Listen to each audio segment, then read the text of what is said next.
పొలంనేర్ సిద్ధమేనా?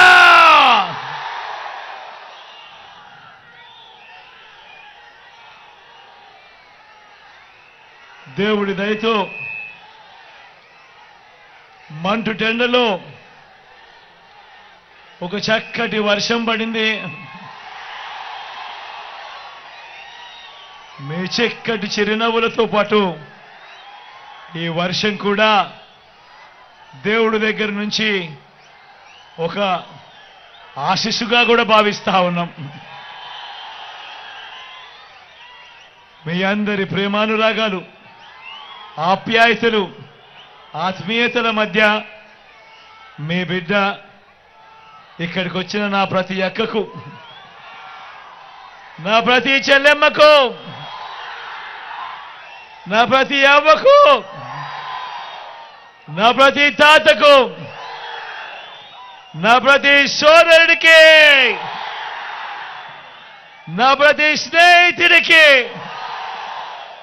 మీ అందరి ఆప్యాయతలకు, మీ అందరి ప్రేమానురాగాలకు, మీ అందరి ఆత్మీయతలకు ముందుగా మీ జగన్, మీ బిడ్డ రెండు చేతులు జోడించి పేరు పేరున హృదయపూర్వకంగా కృతజ్ఞత తెలుపుకుంటా ఉన్నాడు.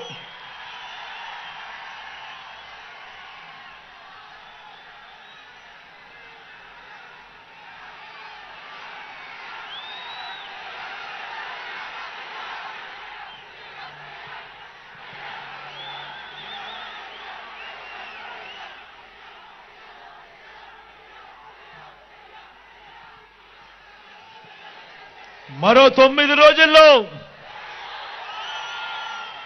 జరగబోతా ఉంది కురుక్షేత్ర మహాసంగ్రామం. జరగబోయే ఈ ఎన్నికలు కేవలం ఎమ్మెల్యేలను, కేవలం ఎంపీలను ఎన్నుకునేందుకు మాత్రమే జరగబోయే ఎన్నికలు కావు. ఈ జరగబోయే ఈ ఎన్నికలు రాబోయే 5 ఏళ్ల మీ ఇంటింటి భవిష్యత్తును,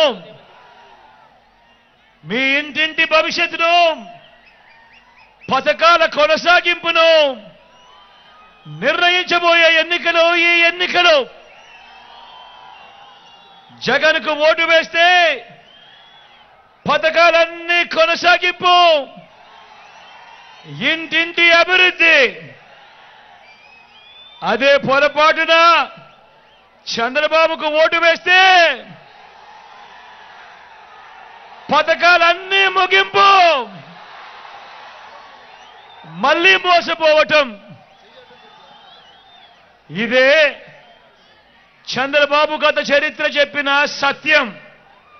ఇదే సాధ్యం కాని ఆయన మేనిఫెస్టోలకు అర్థం. చంద్రబాబును నమ్మటము అనంటే కొండ చిలువ నోట్లో తలకాయ పెట్టడమే అన్నది ప్రతి ఒక్కరూ గుర్తుపెట్టుకోండి. చంద్రబాబును నమ్మితే ఏమవుతుంది?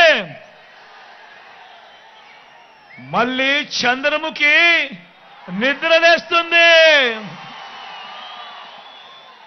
లకలక లకలక అంటూ మీ తలుపు తడుతుంది.